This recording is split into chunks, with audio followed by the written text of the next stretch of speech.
Rotary మహిళా సోదరిమణులందరికీ కూడా international women's day సందర్భంగా అందరికీ కూడా డీజే డాక్టర్ వెంకటేశ్వర అందరికీ కూడా శుభాకాంక్షలు తెలియజేస్తున్నాడు.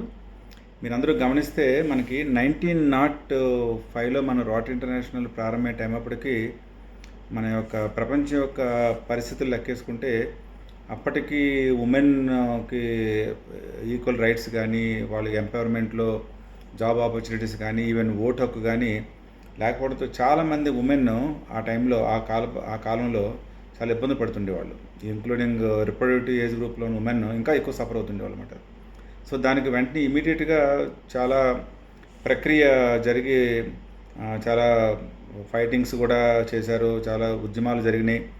అన్నీ చేసిన తర్వాత అల్టిమేట్గా 1908లో ప్రారంభమైన ఉద్యమం 1911కి వచ్చేసరికల్లాను అట్లీస్ట్ ఇంటర్నేషనల్గా ఉమెన్స్ అందరికీ కూడా ఒక ప్లాట్ఫామ్ ఉండాలి అనే ఉద్దేశంతో ప్రారంభమైన స్థితి దగ్గర నుంచి 1975లో United Nations first time world wide international women's day చేయాలని, అది కూడా March 8 చేయాలనేది నిర్ణయానికి వచ్చారు. అంతకుముందు వేరే వేరే డేసెస్లో జరిగాయి అనమాట. అది ఈవెన్ ఇంటర్నేషనల్గా మనం రోటరీలో కూడా ఉమెన్ 1988 వరకు కూడా వాళ్ళకి అవకాశం లేదు అప్పుడున్న కాలమాన పరిస్థితి ప్రకారం.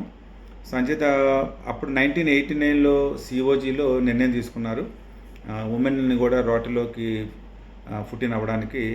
సో వితిన్ 1 ఇయర్లో అంటే 1990లో ఆల్మోస్ట్ 20,000 మెంబర్స్ అక్రాస్ ది వరల్డ్లో జాయిన్ అయ్యారన్నమాట. అది ఇప్పటికీ అది మన 23% ఆఫ్ ది మన రోటరీ ఇంటర్నేషనల్లో ఉన్న మెంబర్షిప్లో ఉమెన్ మెంబర్షిప్ 23% ఉన్నది. బట్ అది ఓవరాల్గా చెప్తుంది రోటరీ ఇంటర్నేషనల్ ప్రకారం మెంబర్షిప్ ప్రకారం. బట్ ఇండియాలో స్టిల్ ఉమెన్ రోటేరియన్స్ చాలా తక్కువ ఉన్నారు. Even if you take the district 3020లో కూడా మనకు కూడా అరౌండ్ 340-50 ఉమెన్ మెంబర్స్ ఉన్నారు.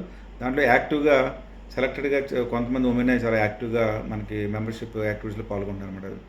Subject correction probably rotary club of విజయనగరంలో మాకు ఆల్మోస్ట్ 20-23 ఉమెన్ రొటేరియన్స్ డిస్ట్రిక్ట్లో కూడా హయ్యెస్ట్ మా క్లబ్లో ఉన్నారని అనుకుంటున్నాను నేను. వేరు వేరు క్లబ్లో కూడా ఉమెన్ రొటేరియన్స్ ఉన్నారు. ఏ క్లబ్లో అయితే ఉమెన్ రొటేరియన్ ఈక్వల్ ఆపర్చునిటీస్ ఇస్తున్నారో ఆ క్లబ్స్ చాలా వైబ్రెంట్గా ఉంటారు. దానికి ఎగ్జాంపుల్గా మా రోటరీ క్లబ్ విజయనగరంకి మరి ఎగ్జాంపుల్ చెప్పవచ్చు. ఫస్ట్ ఉమెన్ ప్రెసిడెంట్గా డాక్టర్ పద్మకుమారి 2015లో, తర్వాత various women presidents, women directors ఇలా చేసుకొచ్చారు. ఈ ఇయర్ మన డిస్ట్రిక్ట్ 3020లో కూడా అసిస్టెంట్ గవర్నర్స్ నాకున్న 16లో 1/3 మెంబర్స్ కూడా ఉమెన్ రొటేరియన్స్ అనుకున్నారు.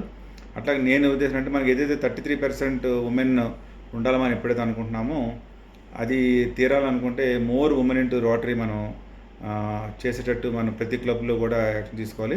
మనకి ఎవరైతే ఉమెన్ మెంబర్షిప్ చైర్స్ ఉన్నారో district chair and each zonal chairs కూడా వాళ్ళందరూ కూడా కన్సిస్టెంట్గా ఈ 3 months వర్క్ చేసి మోర్ క్వాలిటీ ఉన్న ఉమెన్ని, మోర్ క్వాలిఫైడ్ ఉమెన్ని మనం రోటరీ ఫోల్డ్లో తీసుకురావాలని వాళ్ళందరికీ కూడా నేను రిక్వెస్ట్ చేస్తున్నాను. ఎందుకు మనం ఈసారి ఉన్న థీమ్ ఏంటంటే యాక్సిలరేట్ యాక్షన్. అంటే ఎందుకు ఆ పదం వాడినానంటే 1911 నుంచి కూడా పోరాడుతున్నా సరే ఇప్పటికీ కూడా ఉమెన్ ఎంపవర్మెంట్లో కానీ, అంటే ఈక్వల్ రైట్స్లో కానీ, ఈక్వల్ ఆపర్చునిటీస్ కానీ, ఈక్వల్ ఎంపవర్మెంట్లో కానీ లేదు. ఎప్పుడు మనం డైవర్సిటీ, ఈక్విటీ, ఇంక్లూజన్ గురించి మాట్లాడతాం కానీ రియాలిటీకి గ్రౌండ్ లెవెల్లో ఇప్పటికీ కూడా చాలా దేశాల్లో అది ఉమెన్ రైట్స్ పూర్తిగా పరిపూర్ణంగా మనకి జరగట్లేదు అనమాట. అది అంచేత యాక్సిలరేట్ యాక్షన్ ఇప్పుడు జరుగుతున్న నత్తనడక ప్రకారంగానే ఇలాగే జరుగుతూ ఉంటే మనకి ఈవెన్ 2056 కూడా మనం ఈక్వల్ ఆపర్చునిటీస్ ఫర్ ఉమెన్ తీసుకురాలేము అన్న పరిస్థితికి ఉన్నది. కాబట్టి ఈ ఇయర్ గట్టిగా ఉమెన్ రైట్స్ గురించి, ఈక్వల్ ఆపర్చునిటీస్ గురించి పోరాడి చేయాలని చెప్పి నేను ఈ March 8 నుంచి ప్రారంభించుకొని ఈ నెలాఖరు వరకు 2-3 weeks వరకు కూడా ఉమెన్ దాని గురించి మీట్స్ పెట్టడం కానీ, ఉమెన్ ఎంటర్‌ప్రెన్యూర్స్ని మనం ఫెలిసిటేట్ చేయడం కానీ, వాళ్ళతోటి రౌండ్ టేబుల్ సమావేశాలు కండక్ట్ చేయడం కానీ, గ్రూప్ డిస్కషన్స్, అలాగే క్లబ్స్కి ఇన్వైట్ చేసి వాళ్ళనేమో ఫెలిసిటేట్ చేయడం కానీ, ఇట్లాంటి ఒక మొమెంటమ్ మీరు తీసుకొచ్చారనుకోండి సో ఆటోమేటిక్గా రియల్గా మనం రోటరీలో మనం చేస్తున్న సర్వీసెస్ మీరు గమనించండి. ఒక focused area exclusive for the women and child, మన 7 ఏరియాస్ ఆఫ్ ఫోకస్లో ఉమెన్ అండ్ చైల్డ్ గురించి ఎక్స్క్లూజివ్గా ఒక ఫోకస్ ఏరియా ఉన్నది. సో దాని గురించి కోట్లాది రూపాయలు మనం rotary international across the world దానికోసం ఫండ్స్ని అలాట్ చేస్తూ ఉన్నదన్నమాట. అట్లాగే disease prevention and treatment, economic and community development, environment, name anything, అవన్నీ కూడా ఉమెన్తో రిలేటెడ్గానే మనకు ఉన్నది కాబట్టి సో అంచేత మోర్ ఉమెన్ ఎంపవర్మెంట్ గురించి మనం తీసుకురావాలి. ఏ ఏ ఫ్యామిలీలో అయితే women and girl child empower అయితే ఆ కుటుంబాలు స్థిరంగా నిలబడతాయి. ఆటోమేటిక్గా మనకి కమ్యూనిటీస్ కూడా ఎన్రిచ్ అయ్యి దేశం పురోభివృద్ధి అవ్వడానికి అవకాశం ఉంటుంది. కాబట్టి ఈ విషయంలో అందరూ కూడా యాక్షన్ తీసుకుని పరిగణిస్తారని ఆశిస్తున్నాను. Once again international women's day సందర్భంగా మా మహిళా సోదరులందరికీ కూడా ప్రత్యేకంగా కృతజ్ఞతలు తెలియజేసుకున్నాను. Thank you very much.